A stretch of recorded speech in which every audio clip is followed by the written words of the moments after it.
When you're responsible for an entire country, it goes without saying that your life is pretty important. But not everyone will like the decisions you make, which can put you in a tricky position. Every day, you're at risk and require protection. From a personal army for one president to movable barricades for another, here are 15 of the most protected presidents in the world.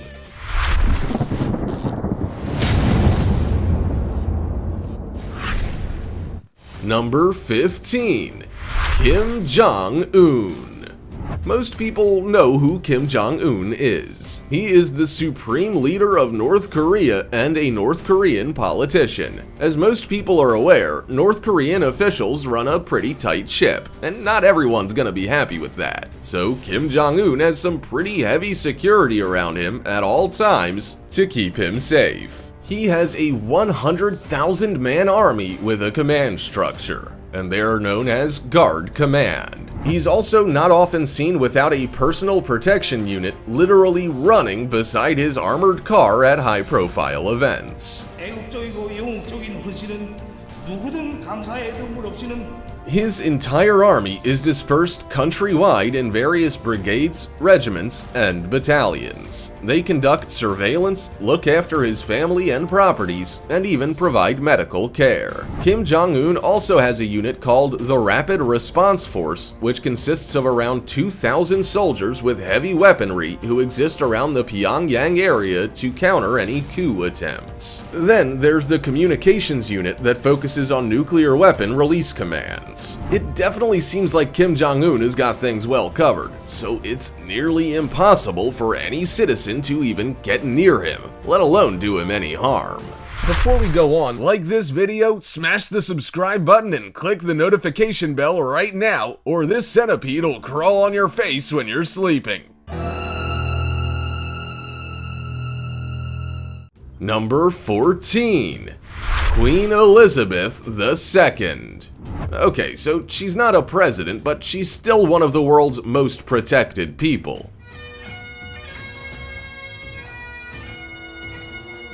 Queen Elizabeth II has been ruling for longer than any other monarch in British history. She is loved, respected, and well protected. And by well protected, we really do mean well protected. Queen Elizabeth II has the Royal Protection Squad on her side, consisting of Scotland Yard members who provide 24-hour protection and security for the royal family.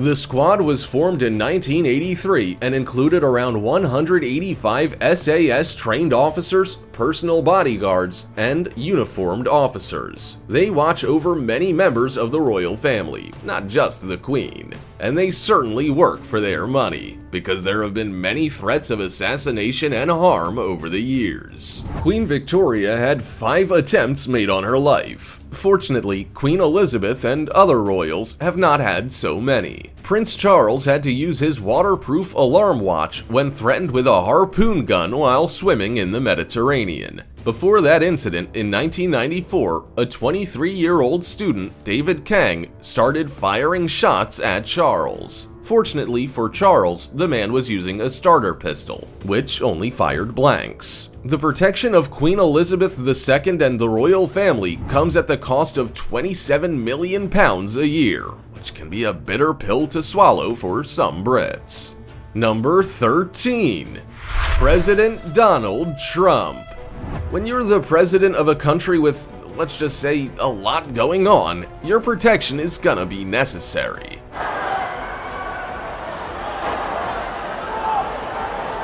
President Donald Trump's security costs are on track to surpass those of the Obama family by hundreds of millions of dollars. And that was back in 2017, so we're sure those figures have skyrocketed since then. When he made 3 trips to Mar-a-Lago, that came in at a cost of $10 million and even included having US Coast Guard patrol boats on the shoreline ready to act. Police officials also estimated that to guard the Trump Tower where First Lady Melania Trump and Barron Trump lived, it would cost around $500,000 a day, or $183 million a year. When President Trump made a trip to the Super Bowl in Mar-a-Lago, the Secret Service shelled out $12,000 just for portable toilets, tents, golf carts, and light towers. Then there's the cost of hotel room bills when Eric Trump went to Uruguay.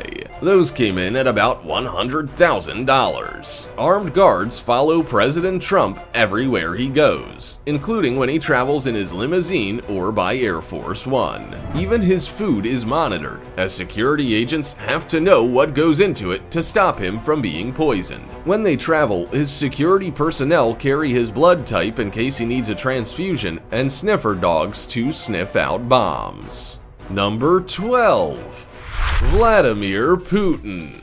Russian President Vladimir Putin is rarely alone. Even when he goes to the toilet, there's always someone checking that he's safe, and no threats are in the general vicinity. President Putin is looked after by the Presidential Security Service. This federal government agency protects both the president and the prime minister and their families. Within this agency, there's also a psychological security department which analyzes information collected about security threats. No stone is left unturned in making sure that every possible threat to President Putin is swiftly taken care of. But that might not have been enough for Vladimir Putin. In 2016, CNBC published a story that said he could be forging a personal army for dealing with domestic tensions. Executive orders were proposed to create a national guard that Putin's former bodyguard Viktor Solotov would lead. The National Guard would serve in counterterrorism, national and public security, and state border protection. Some people were quite suspicious of the new army and believed it would be used to control the Russian population.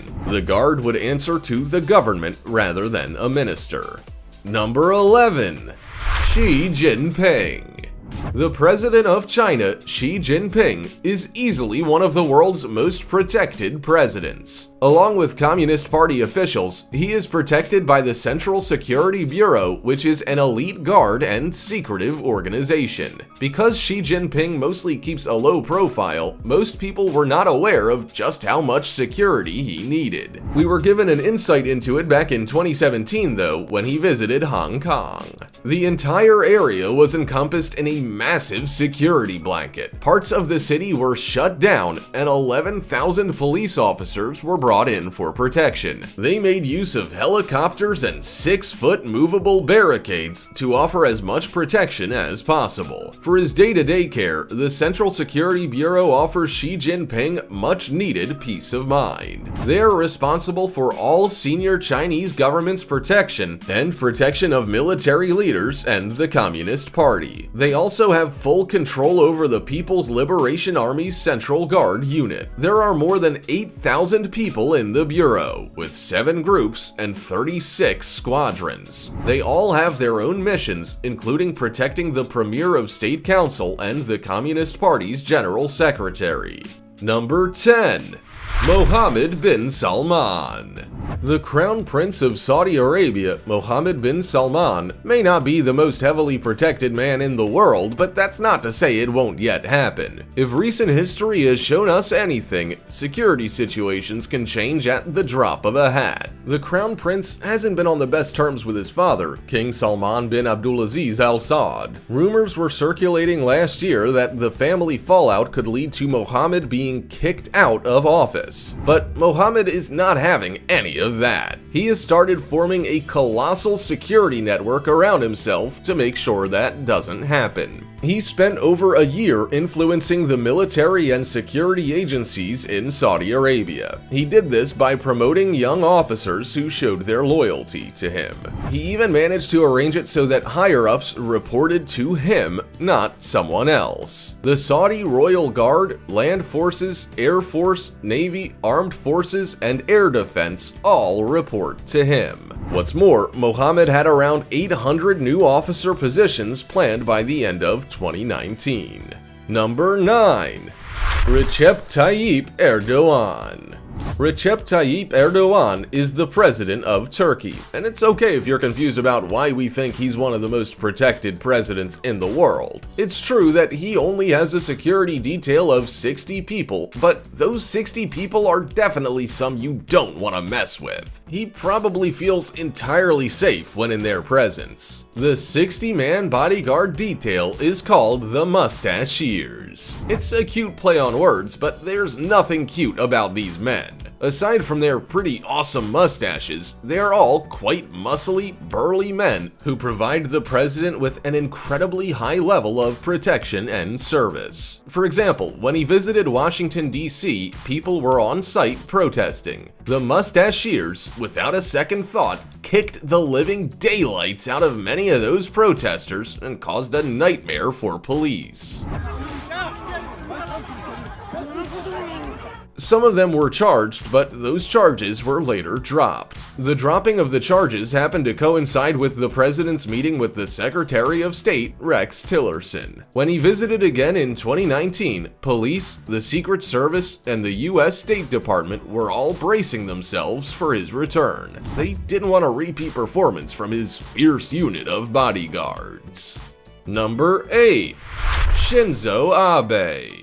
Shinzo Abe was the longest-serving prime minister in Japanese history. He served as the president of the Liberal Democratic Party and the Prime Minister of Japan from 2006 to 2007, then from 2012 to 2020. He was even briefly the leader of the opposition in 2012. When you've been in office for that long, it pays to have a lot of protection. There are gonna be people who don't like how you do things or think you've been in power for long enough. So Shinzo Abe had a pretty dedicated security unit. In the past, it wasn't uncommon for Shinzo Abe to have a security team of around 9,000 people to handle his travel security needs. Even when he visited a shrine, he had to have bodyguards with him at all times. As far as bodyguards go, they're often quite scary. And they have to be. They don't want to look weak or like they can't protect you, but it's possible to have both an expert team and one that's really polite. For example, when his motorcade was on a highway in 2016, they chose to travel with traffic rather than closing the road and having it all to themselves. Then, when they needed to change lanes, a security staff member leaned out the window and gestured politely to other cars to let them in. Number 7. Alpha Condé. The president of Guinea, Alpha Condé, is one of the most protected presidents in the world. He's also the first democratically elected president, which we are sure comes with its own set of challenges. And we're not wrong. He is one of the most heavily protected presidents for good reason. In 2011, his political opponents tried to assassinate him in his own home. Thanks to his extraordinary security force, they didn't manage to succeed. In saying that, it was hard work keeping it that way. A 2-hour battle ensued, with fighting scenes you thought you'd only see in a movie. There were hostile gunmen, a grenade launcher, and dangerous weapons. Then, just after he announced the first attack, there was a second one. It's clear to see that Alpha Condé's security detail's doing a top-notch job. Still, they're also hostile against the media. In 2016, they beat up a reporter because he photographed the president when he was leaving an assembly. But can you really blame them when so many people want their president to die? They're made of tough stuff, and they have to be. Number 6. Benjamin Netanyahu. The Prime Minister of Israel, Benjamin Netanyahu, has always had a solid team of security officials. After all, he finds himself repeatedly in the firing line regarding US-Israeli relations, which, by the way, are at crisis point more often than not. But in recent months, he's had to step up his security, which makes him one of the most protected prime ministers in the world. In July, Benjamin and his family both received extra protection because of protests and tensions between police, demonstrators, and Netanyahu supporters. Many demonstrators have been threatening to kill the Prime Minister, and there have even been demonstrations outside his family home. As a result, he has had to have both barriers and security guards positioned around his house to stop the thousands of demonstrators from inflicting damage and destruction. In saying that, supporters and protesters are probably in just as much need of protection. At one protest, anti-Netanyahu demonstrators were pepper sprayed, protesters were beaten, and one was even stabbed in the neck. Number 5. Ali Khamenei. When you're one of the world's most powerful leaders, you are, of course, gonna be one of the most protected. Let's first focus on why Ali Khamenei, the supreme leader of Iran, needs that protection. He has openly opposed Western influence for years and has even championed the slogan "Death to America" for just as long. در جمع کشورهای معاهده کننده که شرکت میکنن با ایران صحبت میکنن اونم شرکت کنن. He also wanted to make Tehran an ideological and geopolitical enemy of Israel and the United States. In saying that, he has made changes in recent years. He agreed to a nuclear deal with 6 world powers to curb his nuclear program. In exchange, the US and its partners would lift economic sanctions. There isn't a lot of information on how he's protected, but we would say that his protection levels are pretty high, in part due to how often his life has been put in danger. For example, he narrowly avoided being assassinated in 1981 at the Abu Zar Mosque. A young man placed a tape recorder with papers on his desk and then pressed a button. The loudspeaker on it began sounding like a whistle, and then it exploded. On the inside wall of the tape recorder was written, "A gift of Furqan Group to the Islamic Republic." His lungs and vocal cords were seriously injured, and he lost the use of his right arm. Number 4. Paul Biya. All African presidents are heavily guarded, and Paul Biya, the Cameroon president, is no exception. In fact, he is definitely one of the most protected presidents in the world. He has been the president for almost 4 decades, and thanks to his top-notch security team, he hasn't been involved in any incidents since a coup d'etat in 1984. The Cameroonian coup attempt occurred when presidential palace guards tried to overthrow Paul Biya. It took several days of fighting to sort it out, and it's now one of the most critical events in Cameroon's history since its independence in 1960. Now, Paul travels in an armored Range Rover Sentinel and sometimes even armored limousines. The Range Rover has a price tag of around $500,000. He also has a pretty impressive motorcade, so you definitely know when Paul is out and about. Alongside the Range Rover, the motorcade also consists of 20 high-speed motorbikes, Land Cruisers, and Mercedes-Benz S-Classes. Every time he goes somewhere, he has over 20 bodyguards, which he has with him for both domestic and international travel. Number 3. Emmanuel Macron. Emmanuel Macron is the president of France who has not only had to worry about his own security, but that of his country. When he became the president in 2017, it was considered one of the most eventful and brutal election campaigns in recent history. This was mostly because France's domestic security was a hot topic, especially due to repeated terror attacks. Since he was elected, he promised to strengthen internal security, increase spending on security, and provide centers for people returning from fighting for the Islamic State. He also faced the prospect of reform within the French intelligence service, but this was not thought to help the S-List, which was a system for monitoring security threats. The list has been in existence since 1969 and has over 400,000 names of anarchists, terror suspects, ecologists, and organized crime figures. When it comes to his own protection, he relies on the Security Group for the Presidency of the Republic. This security unit of 60 trained people keeps the president safe and forms part of the National Police and National Gendarmerie. Number 2. Narendra Modi. Just like any other head of state, India's Prime Minister Narendra Modi has some pretty impressive security personnel keeping him safe. He gets 24-hour protection wherever he is and whatever he's doing. Whenever he's in a public setting, India's Prime Minister is surrounded by Special Protection Group soldiers who can take out a shooter within a fraction of a second. They are trained within the guidelines of the Secret Service of America and are never without their assault rifles, automatic guns, and revolvers. But as it turns out, Narendra Modi isn't the only one who gets such treatment. The SPG also provides security services to past prime ministers in India as well as their family members. The level of protection often depends on the threat perception and their position. Police and local government are in charge of making these decisions and organizing the protection. Whenever Narendra Modi or any past or future prime minister goes into a public area, the entire area is inspected by the Delhi Police Security Branch. The SPG is there on the day, and whole roads of traffic are blocked off to allow for a clear route through to their destination. Number 1. Emerson Mnangagwa.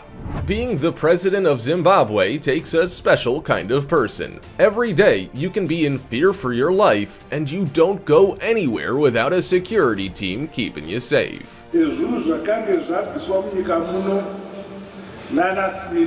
This has become even more important in recent years because of political unrest. Emerson Mnangagwa, the Zimbabwe president, is one of the most protected country leaders in the world. When he travels to any destination, he has a convoy of high-speed motorcycles and several presidential guides. He also travels in an armored limousine. Emerson came into power after a 2017 military takeover saw Robert Mugabe removed from office. He won a disputed election in 2018 and had plans to revive the country's economy through foreign investment. Instead, the economy has imploded. Their inflation is the second highest in the world at 700%, and COVID-19 has only but added to the problem of food insecurity in 60% of the population. President Mnangagwa said his security forces would not relent, and he still pledged to fix the collapsing economy and corruption. If unsuccessful, who knows how much extra protection he'll need to stay safe. I don't know about you, but I don't think I would be all that comfortable having the country's problems on my shoulders while also just trying to stay alive. If you were president, which country would you like to lead? And could you handle it? Also, check out our other cool stuff showing up on screen right now. See you next time.